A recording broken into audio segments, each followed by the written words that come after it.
ఏదో ఒక లఫంగ్ ఐడియా ఇచ్చి నీ లవ్ స్టోరీ నుంచి ఆయన దబాంగ చేసేద్దాం. నిజమే గోరా, ఇప్పుడు ఎత్తాను చూడీడుకో ఐడియా. హే ముక్కు, ఏంటి మ్యాన్ మీ డిస్కషన్స్? అదే నీకేం ఐడియా ఇద్దామా అని. అవునా, మరి ఐడియా వచ్చిందా? వచ్చింది ఐడియా. వాడపోయి నేటలు అన్ని వచ్చాయి. అయితే త్వరగా చెప్పండి మ్యాన్.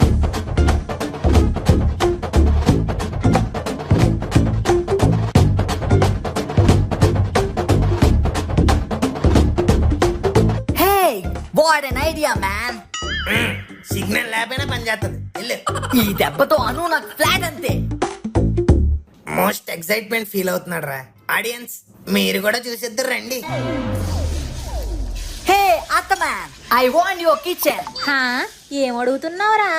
అయ్యో అత్తమ్మ, నాకు కొంచెం కిచెన్ కావాలి. అది కిచెన్ కాదురా, చికెను. అడిగే ముందు సరిగ్గా పలకడం నేర్చుకో. అబ్బా అత్తమ్మ, నేను అడిగింది కిచెనే, చికెన్ కాదు. కిచెన్